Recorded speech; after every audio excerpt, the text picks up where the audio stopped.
Ok, entonces, si estamos frente a este caso, tenemos que ver cómo empieza a repararse el tejido dañado.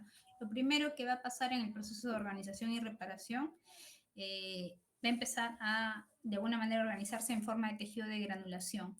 Este tejido de granulación va a hacer que tiene que aumentar, uno, vasos sanguíneos, porque la única forma de que crezca un tejido es que esté alimentada. Así que tiene que haber primero bastantes vasos sanguíneos, bastantes macrófagos, células de sostén interconectadas. Ese es el tejido de granulación vascular con el que vamos a iniciar. Una vez que haya este aumento en el número de capilares, que obviamente va a producir más riego sanguíneo, se empieza a ver el tejido de granulación fibrovascular, en el cual ya no va a haber tanta red de capilares, porque ya se nutrió el tejido, van a haber más fibroblastos proliferativos, miofibroblastos, red capilares y algunos macrófagos residuales, porque lo que queremos ya es rellenar la zona. Y finalmente podemos tener un tejido de granulación ya fibroso, porque esos espacios entre esos vasos se van llenando progresivamente, como ya les dije, de fibroblastos, que al final van a sintetizar colágeno y van a hacer que se produzca este colágeno denso, ¿no? Y que los fibroblastos que están produciendo este colágeno se conviertan en fibrocitos y ahí tenemos una cicatriz colagenosa. Entonces, ¿cómo vemos un tejido de granulación? Si vemos un tejido de granulación de una herida abierta, de una úlcera dérmica, podemos ver en esta zona que se puede visualizar cómo el tejido está tan enrojecido en la zona interior, digamos, porque hay un aumento, como hemos dicho, al inicio de la red de capilares y vasos, ¿no? Y por eso se ve o tiene esa coloración. Cuando nosotros vemos esto en una herida, decimos, bueno, significa que va a sanar, significa que el proceso de recuperación está ok todavía. Pero cuando tenemos una herida que tiene solo esta parte de acá, como en la zona de aquí en medio, que está blanquecina, que no vemos tejido de granulación, lamentablemente no le damos, bueno, un buen pronóstico al paciente, ¿no? Tenemos que curar, dar tratamiento antibiótico, tratar de quitar la zona dañada, fibro de la necrosis que pueda quedar, o si hubiera absceso, el absceso para poder drenarlo, todo eso para que empiece a aparecer el tejido de granulación, que es como la luz de que realmente el tejido se puede regenerar. En un corte histológico, cuando yo quiero ver tejido de granulación vascular, voy a ver esto, ¿no? Abundantes capilares de paredes delgadas, porque no son capilares que han estado ahí siempre, empiezan a haber una proliferación de capilares delgados, pocos fibroblastos y células inflamatorias.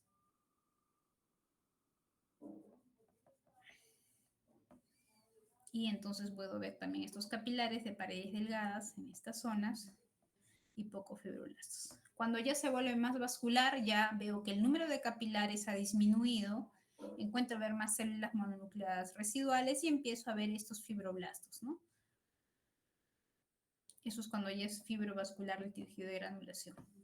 Este es un segundo grupo, ya veo pocos vasos sanguíneos y veo más en esta zona estas áreas fibrosas que van apareciendo para finalmente llegar a esta zona en la cual ya los fibroblastos han formado colágeno en esta zona y se vuelve bastante densa, ¿no? Esa es la cicatriz fibrosa que vemos. Entonces, cuando hablamos de una herida, hablamos que los miofibroblastos se tienden a contraer y a disminuir la superficie de una herida abierta hasta en un 10% del tamaño original. Esa es la función del miofibroblasto. Ahora, pueden haber heridas que se curen por primera intención, que son curación de superficies muy aproximadas entre sí, las heridas suturadas, por ejemplo, que yo me haga un corte en el dedo y que venga por emergencia y me haga una sutura, porque el corte es un poco limpio, es recto y van a poder afrontar las dos superficies, ¿no? De herida suturada. Esa sería suturada. O una curación por segunda intención, donde la herida se queda abierta y se tiende a rellenar el espacio que queda, ¿no? No lo vamos a afrontar, vamos a hacer que se rellene. Entonces, la curación de primera intención es esta, tengo aquí una pérdida de la solución de continuidad a nivel del epitelio, ¿verdad? Que llega hasta la dermis, y al momento de hacer la sutura o la aproximación de los bordes, y cierro esto, ¿no? Y la curación por segunda intención, no, acá hay una pérdida de solución de continuidad bastante grande y ya tengo que hacer que empiece a aparecer algunas células. Y aquí, por ejemplo, aquí empiezan a aparecer algunos vasos para poder hacer que esta célula tienda a multiplicarse y a llenarse, ¿no? Esta es una curación con restitución solo con tejido fibroso. Ahora, no solamente necesitamos que haya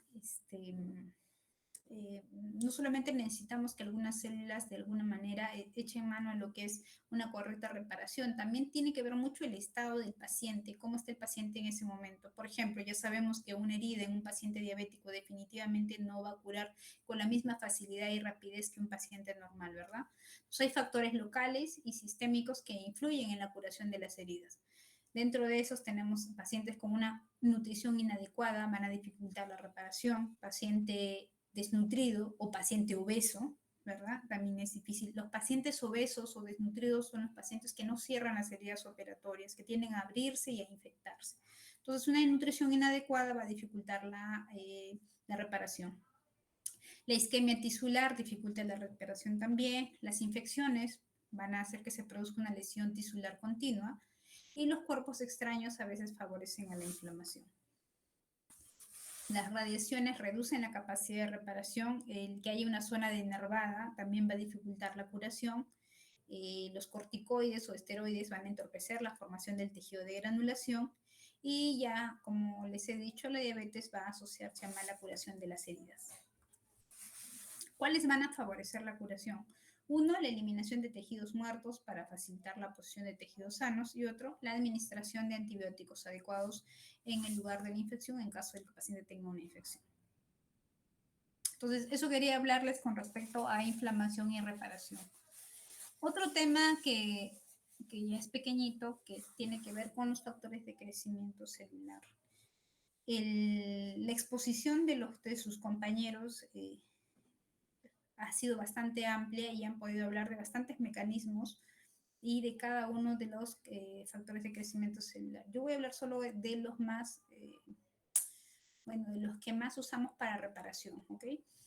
Pero vamos a acordarnos primero algunas cosas de factores de crecimiento celular. Entonces, recuerden que los factores de crecimiento son señales bioquímicas que van a ser capaces de modificar la respuesta de las células en el organismo. Estos factores están involucrados en el crecimiento y la diferenciación de la célula. Van a haber muchos factores, la mayoría de estos se encuentran en la sangre, especialmente en las plaquetas. Estos son péptidos, significa que tienen secuencias o son aminoácidos de secuencias cortas que usualmente transmiten señales en las células. De esa forma van a modular la actividad de la célula, ¿no?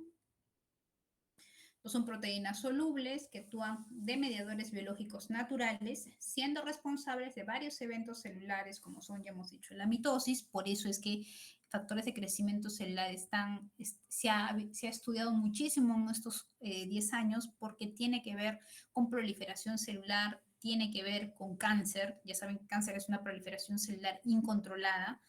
Entonces, tiene que ver mucho estos factores de crecimiento celular. Entonces, son responsables de eventos celulares como la mitosis, dentro del tema de inflamación también, porque también son responsables de la quimiotaxis, que ya hemos dicho que era quimiotaxis, desplazamiento de las células en el medio líquido, ¿verdad? Y también son responsables de la citodiferenciación y la síntesis de la matriz extracelular, entre otros.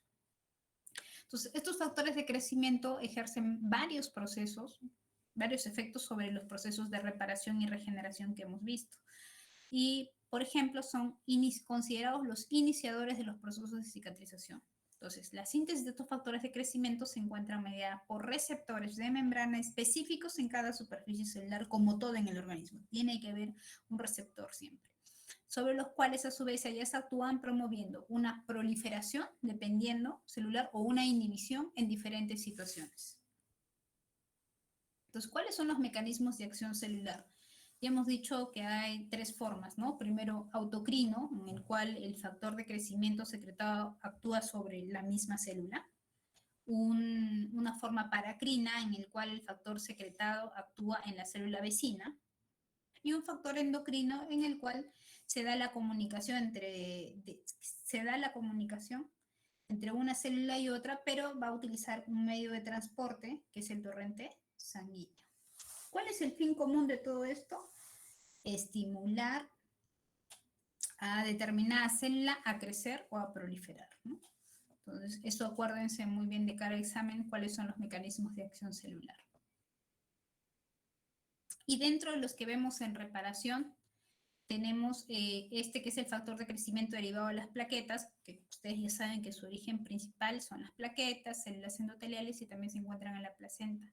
Su actividad primaria va a ser promover la proliferación del tejido conectivo, de células gliales y de la musculatura lisa, ¿no? Entonces eso también es importante. Luego tenemos el factor de crecimiento epidérmico. No voy a ver mecanismo de acción de cada uno, porque ya sus compañeros han hablado un poquito de eso. Bueno, tenemos el factor de crecimiento epidérmico que se da sobre todo, su origen es en la glándula submaxilar, como lo explicaron sus compañeros, y en las glándulas de Brunner, y van a promover la proliferación de células mesenquimatosas, de células gliales y epiteliales. Tenemos el factor de crecimiento transformante, común en las células transformadas, que puede ser importante para la reparación normal de las células, ¿no? Este se va a relacionar con el factor de crecimiento epidérmico también. Luego tenemos el factor de crecimiento de los fibroblastos. Recuerden que los fibroblastos están en casi todo el organismo, entonces tienen un amplio número de células. La proteína está asociada con lo que es la matriz extracelular. Van a promover la proliferación de muchas células, inhibir algunas células madres e inducir a la formación de mesodermo en embriones. Tenemos luego este factor de crecimiento nervioso en el cual se van a originar en los mastocitos, se pueden originar en eosinófilos, células del estroma de la médula ósea o los queratinocitos, ¿no? Estos promueven el crecimiento y la sobrevida de las neuronas. Este factor de crecimiento nervioso es miembro de una de las familias de las proteínas denominadas neurotrofinas, que promueven la proliferación y la supervivencia de las neuronas. Los receptores de neurotrofinas son una clase de proteínas relacionadas que se han identificado por primera vez como protooncogenes, por eso es que son tan importantes. Protooncogenes, recuerden, ya luego en las clases de neoplasia vamos a hablar de eso. Luego tenemos la eritropoyetina, que ustedes ya saben que el origen principal es en los riñones y que va a promover la proliferación y diferenciación de los eritrocitos. Tenemos el factor de crecimiento transformante beta, que son células que están activadas, células ayudadoras que le llamamos, y también acá están las NK o las natural killer. Son células con actividad antiinflamatoria, van a suprimir la producción de citoquinas y la expresión del complejo mayor de histocompatibilidad tipo 2, y van a promover, ya sabemos, la reparación de heridas, inhibir la proliferación de macrófagos y linfocitos. Luego tenemos el factor de crecimiento insulínico o el que le llaman unido a la insulina, ¿no? Que principalmente el tipo 1 se da en el hígado y va a promover la proliferación de muchos tipos celulares, ¿no? Y la tipo 2, que también se puede ver o se puede originar en varias células y va a promover la proliferación también de muchos tipos celulares, primariamente los de origen fetal. Entonces, dentro de los factores de crecimiento celulares tenemos estos que son un poco de cara al examen los más importantes que tienen que ver bastante con reparación. Y recuerden, esto lo vamos a volver a ver cuando hablemos de neoplasias, ¿ok? En causas vamos a poder visualizar otra vez eso y revisar lo que es el ciclo celular. Bueno, chicos, quería darles el alcance de todo esto. Sé que es pequeño, pero hay muchas preguntas del examen que van a entrar de lo que hemos visto hoy día. Y ya saben que están también los mecanismos de adaptación celular, recuerden hipertrofia, atrofia, hiperplasia, recuerden apoptosis, recuerden necrosis, cuáles son los cambios que son definitivos, cuáles son los cambios que pueden ser regresivos, y varias cosas que hemos visto que son las generalidades de lo que es la patología ahora, ¿no? Entonces me voy a comunicar con Juliana para poder